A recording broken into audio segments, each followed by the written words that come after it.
नमस्कार दोस्तों, स्वागत है आपका अपने YouTube channel study with selector में। डेली सेशन चलाते हैं करंट अफेयर का।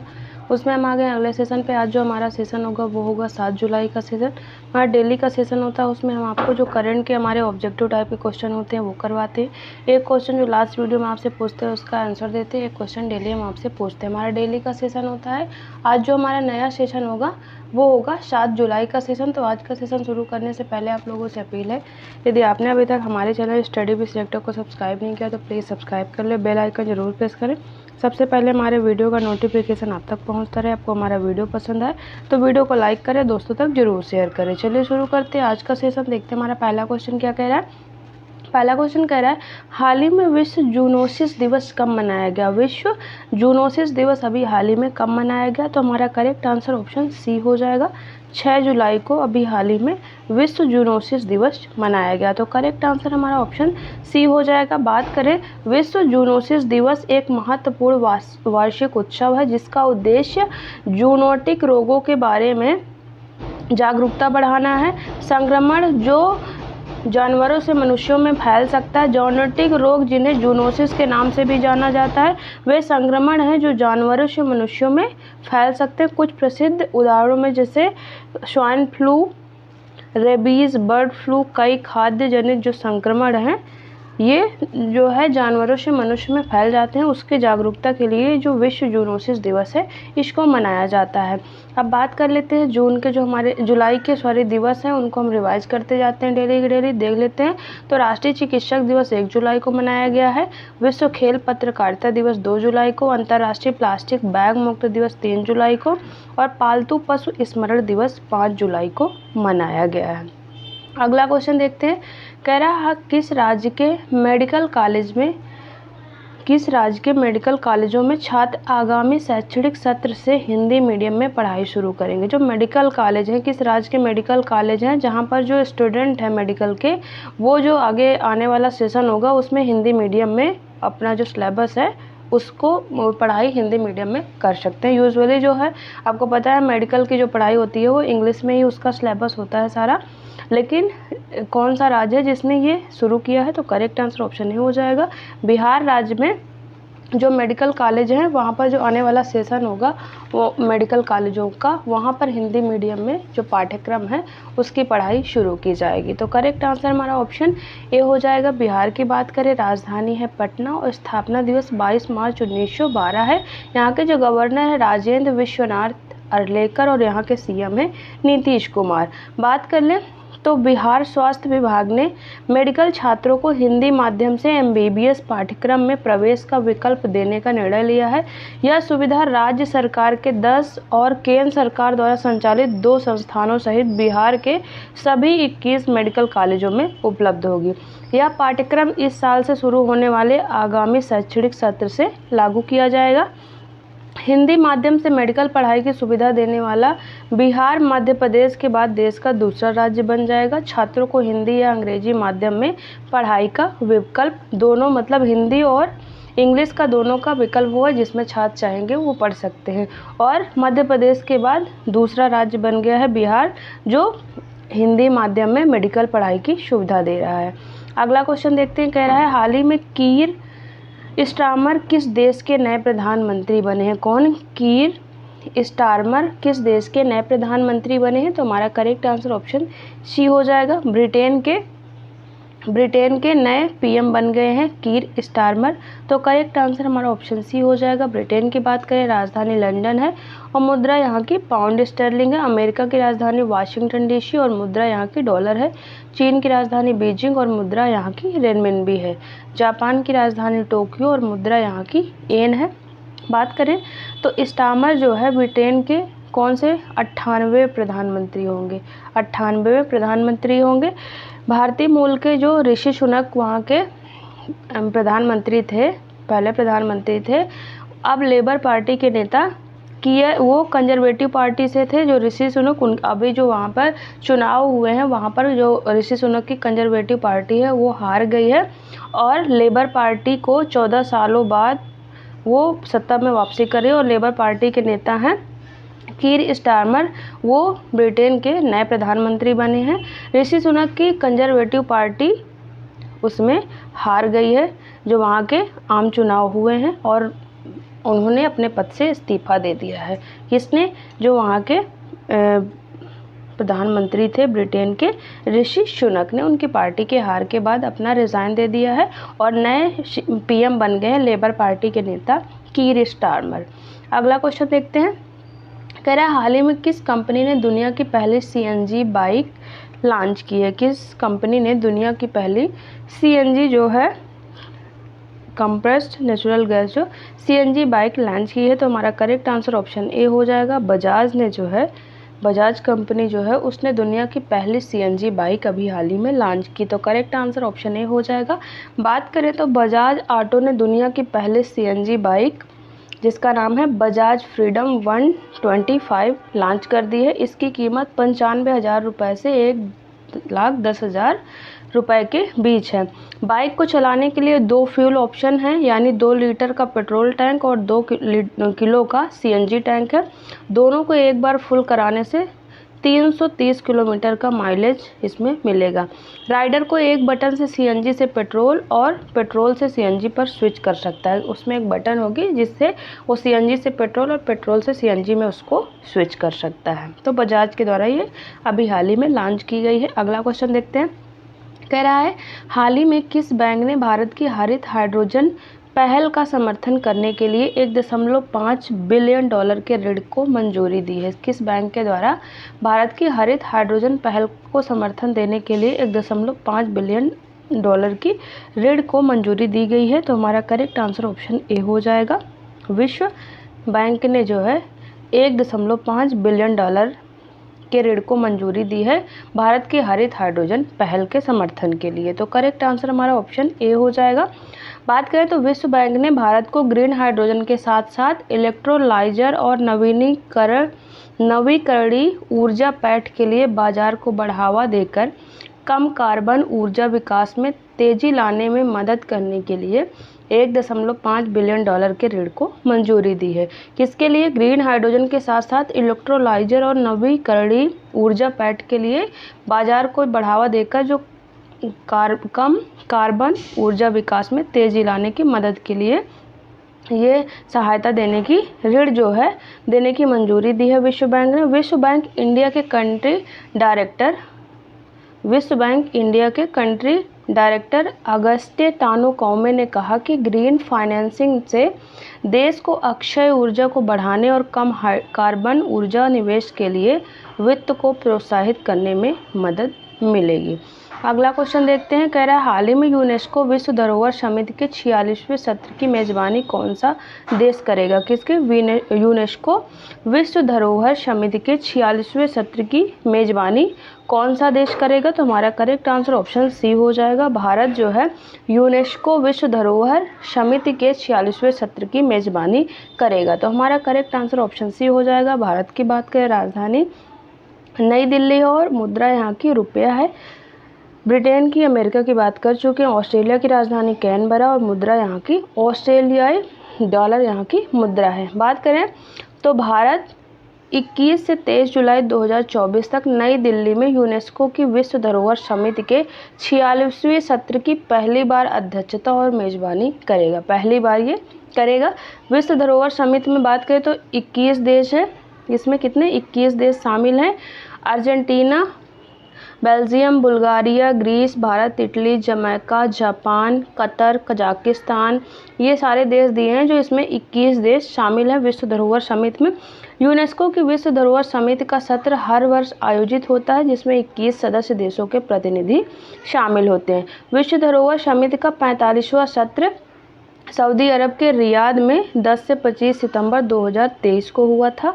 संयुक्त राष्ट्र की जो विशेष संस्था है यूनेस्को, इसका गठन कब किया गया था? इसका गठन हुआ था 16 नवंबर 1945 को और इसका उद्देश्य शिक्षा एवं संस्कृति की अंतर्राष्ट्रीय सहयोग से शांति एवं सुरक्षा की स्थापना करना, और यूनेस्को का जो मुख्यालय है वो फ्रांस की राजधानी पेरिस में स्थित है। अगला क्वेश्चन कह रहा है हाल ही में भारतीय मसाला बोर्ड ने AI आर्टिफिशियल इंटेलिजेंस उपकरण विकसित करने के लिए किसके साथ समझौता किया है? किसने? भारतीय मसाला बोर्ड ने आर्टिफिशियल इंटेलिजेंस उपकरण विकसित करने के लिए किसके साथ समझौता किया है? तो हमारा करेक्ट आंसर ऑप्शन ए हो जाएगा, एनआईसी के साथ अभी हाल ही में भारतीय मसाला बोर्ड ने समझौता किया है एआई उपकरण विकसित करने के लिए। तो करेक्ट आंसर हमारा ऑप्शन ए हो जाएगा, एनआईसी। बात करें तो राष्ट्रीय सूचना विज्ञान केंद्र यानी ये एनआईसी जो है, राष्ट्रीय सूचना विज्ञान केंद्र और भारतीय मसाला बोर्ड ने सिक्किम में बड़ी इलायची रोगों का पता लगाने के लिए एआई उपकरण विकसित करने के लिए एक एमओयू पर साइन किए हैं। कोलकाता में एनआईसी के एआई उत्कृष्टता केंद्र द्वारा संचालित इस प्रोजेक्ट का उद्देश्य बीमारियों की शीघ्र पता लगाकर उसका निराकरण करना है। तो किसके बीच में? राष्ट्रीय सूचना विज्ञान केंद्र और भारतीय मसाला बोर्ड के बीच में ये एमओयू साइन किया गया है। अगला क्वेश्चन कह रहा है हाल ही में किसे अतिरिक्त राष्ट्रीय सुरक्षा सलाहकार नियुक्त किया गया? किसे अतिरिक्त राष्ट्रीय सुरक्षा सलाहकार नियुक्त किया गया है? तो हमारा करेक्ट आंसर ऑप्शन ए हो जाएगा, राजेंद्र खन्ना जो हैं, राजेंद्र खन्ना को अभी हाल ही में अतिरिक्त राष्ट्रीय सुरक्षा सलाहकार नियुक्त किया गया है। तो हमारा करेक्ट आंसर ऑप्शन ए हो जाएगा, राजेंद्र खन्ना। बात करें तो उपराष्ट्रीय सुरक्षा सलाहकार ये क्या थे? उपराष्ट्रीय सुरक्षा सलाहकार राजेंद्र खन्ना को अतिरिक्त राष्ट्रीय सुरक्षा सलाहकार एनएसए जो है नियुक्त किया गया है। यह पहली बार है जब अतिरिक्त एनएसए के पद पर नियुक्ति की गई है। पहली बार किसी को अतिरिक्त एनएसए बनाया गया है। यह ऐसा पद है जो हमेशा से मौजूद था, किंतु अभी तक इस पर किसी की भी नियुक्ति नहीं की गई थी। तो ये इम्पॉर्टेंट है, पहली बार इस पद पर अतिरिक्त एनएसए के पद पर किसी की नियुक्ति की गई है। किसकी की गई है? राजेंद्र खन्ना की, जो पहले क्या थे? उप राष्ट्रीय सुरक्षा सलाहकार थे, उनको इसमें नियुक्त किया गया है। इसके अतिरिक्त आसूचना ब्यूरो जो इंटेलिजेंस ब्यूरो के विशेष निदेशक टीवी रविचंद्रन को उप राष्ट्रीय सुरक्षा सलाहकार नियुक्त किया गया है। किसको? जो इंटेलिजेंस ब्यूरो के विशेष निदेशक हैं टीवी रविचंद्रन को उप राष्ट्रीय सुरक्षा सलाहकार नियुक्त किया गया है, और जो उप राष्ट्रीय सुरक्षा सलाहकार राजेंद्र खन्ना थे उनको अतिरिक्त राष्ट्रीय सुरक्षा सलाहकार नियुक्त किया गया है। जो अजीत डोभाल है उनकी बात करें तो वो वर्तमान में एनएसए हैं, राष्ट्रीय सुरक्षा सलाहकार हैं, जो तीसरी बार अपनी सर्विस दे रहे हैं। वो भारत के इतिहास में सबसे लंबे समय तक सेवा देने वाले एनएसए हैं, जिनका कार्यकाल 10 वर्ष से अधिक का हो चुका है। अब पहले एनएसए कौन थे? हमारे ब्रजेश मिश्रा देश के पहले एनएसए थे। अगला क्वेश्चन कह रहा है हाल ही में पेरिस ओलंपिक 2024 और लॉस एंजलिस ओलंपिक 2028 खेलों के लिए भारतीय ओलंपिक संघ का मुख्य प्रायोजक कौन बना है? जो अभी आयोजित होने वाले हैं पेरिस ओलंपिक 2024 के जुलाई में होंगे, और लॉस एंजलिस ओलंपिक जो 2028 में आयोजित होने हैं, उसके लिए भारतीय ओलंपिक संघ का मुख्य प्रायोजक कौन बना है? तो हमारा करेक्ट आंसर क्या हो जाएगा? ऑप्शन ए हो जाएगा, बीपीसीएल जो है भारत पेट्रोलियम कॉरपोरेशन लिमिटेड जो है इसका प्रायोजक बना है, भारतीय ओलंपिक संघ का प्रायोजक बना है 2024 पेरिस ओलंपिक और लॉस एंजलिस ओलंपिक 2028 के लिए। ये है एचपीसीएल है, Hindustan petroleum corporation limited. ONGC क्या है इसका full form? Oil and natural gas corporation. और आईओसी है, इंडियन ऑयल कॉरपोरेशन है। बात करें तो भारतीय पेट्रोलियम कॉरपोरेशन लिमिटेड बीपीसीएल एक महारत्न और फॉर्च्यून ग्लोबल 500 कंपनी है, एक महारत्न कंपनी है बीपीसीएल। पेरिस ओलंपिक 2024 से लॉस एंजलिस ओलंपिक 2028 तक 4 साल के लिए आधिकारिक प्रमुख भागीदार के रूप में भारतीय ओलंपिक संघ के साथ अपनी साझेदारी की घोषणा की है। बात करें बीपीसीएल के बारे में बात करें तो बीपीसीएल 24 जनवरी 1976 को Burma Shell group of companies को भारत सरकार ने अधिग्रहित कर भारत रिफाइनरीज लिमिटेड का गठन किया। 1 अगस्त 1977 को कंपनी का नाम बदलकर भारत पेट्रोलियम कॉरपोरेशन लिमिटेड कर दिया गया था। तो ये बीपीसीएल के बारे में कुछ डिटेल है, इनको आप देख लीजिएगा। अगला क्वेश्चन देखते हैं, कह रहा है हाल ही में एशियन शिखर सम्मेलन 2024 की मेज़बानी कौन सा देश कर रहा है? किसकी एशियन शिखर सम्मेलन की मेज़बानी कौन सा देश कर रहा है? तो हमारा करेक्ट आंसर ऑप्शन ए हो जाएगा, लाओस एशियन शिखर सम्मेलन 2024 की मेज़बानी कर रहा है। तो हमारा करेक्ट आंसर ऑप्शन ए हो जाएगा। लाओस की राजधानी की बात करें, राजधानी इसकी है वियंतियाने। वियंतियाने यहाँ की राजधानी और यहाँ की मुद्रा है लाओ किप।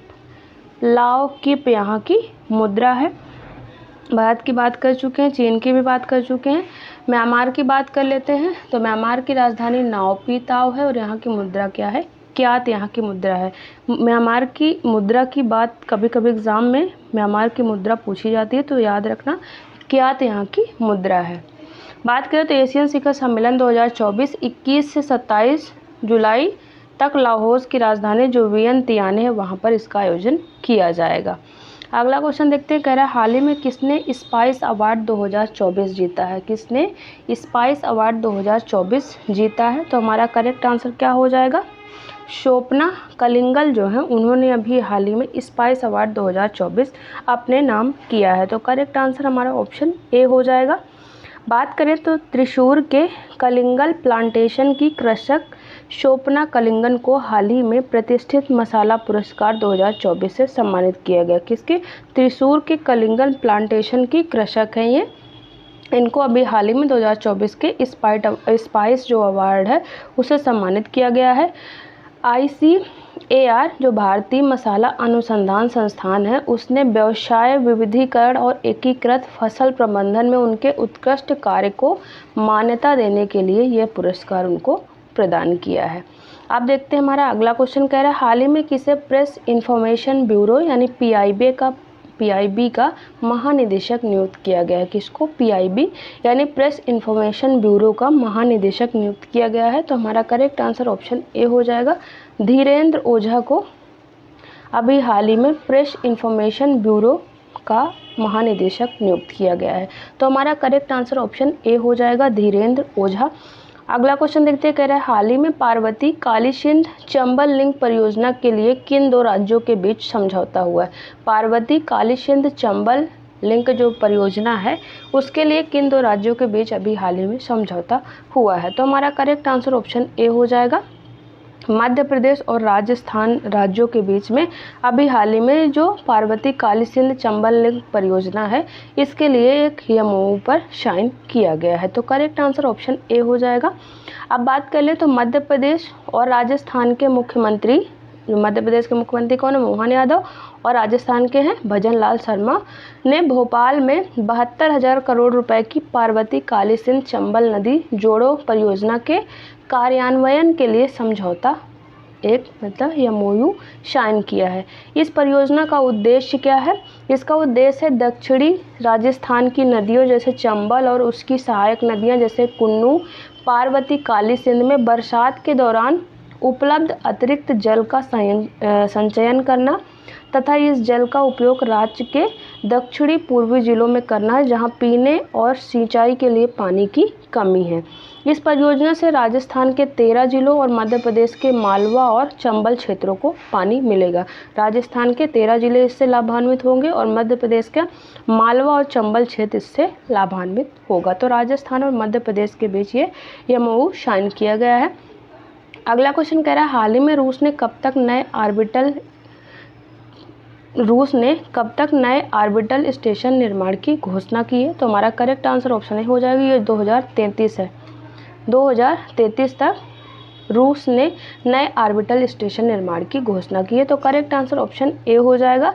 बात करें तो रूस ने 2033 तक एक नए रूसी ऑर्बिटल स्टेशन के निर्माण के लिए अनुसूची को मंजूरी दी है। इस अनुसूची में अंतरिक्ष मॉड्यूल के डिजाइन और निर्माण, नई पीढ़ी के मानवयुक्त अंतरिक्ष यान के उड़ान, परीक्षण, प्रक्षेपण वाहन और पृथ्वी पर अंतरिक्ष बुनियादी ढांचे का निर्माण और परियोजना का समर्थन करने वाले वैज्ञानिक संस्थानों के कार्य की समय सारणी शामिल की गई है। एजेंसी ने 2027 में प्रारंभिक वैज्ञानिक और ऊर्जा मॉड्यूल लॉन्च करने की योजना की पुष्टि की है। उसने कहा 2030 तक 3 और नए मॉड्यूल जोड़े जाएंगे और 2031 और 2033 के बीच 2 और नए मॉड्यूल इसमें ऐड किए जाएंगे। बात करें तो ISS जो इंटरनेशनल स्पेस स्टेशन है उसकी स्थापना कब की गई थी, 1998 में की गई थी। अमेरिका और रशिया ने मिलकर इसकी स्थापना की गई थी और अभी हाल ही में 2022 में 2022 में घोषणा की थी रूस ने कि वो इससे बाहर निकल जाएगा। जो ISS है, इंटरनेशनल स्पेस स्टेशन, उससे निकलने की घोषणा की थी कि वो 2024 तक ISS जो है उसको छोड़ देगा, लेकिन पिछले साल उसने बताया कि वो इसको अब 2028 तक के लिए इसमें अपनी भागीदारी को बढ़ाएगा। पहले वो 2024 तक इसको छोड़ने वाला था। अगला क्वेश्चन देखते हैं। कह रहा है हाल ही में इंडिया बुल्स हाउसिंग फाइनेंस ने अपना नाम बदलकर क्या कर लिया है? किसने? इंडिया बुल्स हाउसिंग फाइनेंस ने अपना नाम बदलकर क्या कर लिया है? तो हमारा करेक्ट आंसर ऑप्शन ए हो जाएगा, सम्मान कैपिटल लिमिटेड। जो इंडिया बुल्स हाउसिंग फाइनेंस है उसने अपना नया नाम क्या रखा है अभी हाल ही में? सम्मान कैपिटल लिमिटेड उसका नया नाम हो गया है। तो करेक्ट आंसर हमारा ऑप्शन ए हो जाएगा। बात करें तो गैर बैंकिंग वित्त कंपनी जो इंडिया बुल्स हाउसिंग फाइनेंस है उसने रजिस्ट्रार ऑफ कंपनीज से निगमन प्रमाण पत्र और भारतीय रिजर्व बैंक से NBFC ICC निवेश और ऋण कंपनी के रूप में पंजीकरण प्रमाण पत्र प्राप्त करने के बाद अपना नाम बदलकर सम्मान कैपिटल लिमिटेड कर दिया है।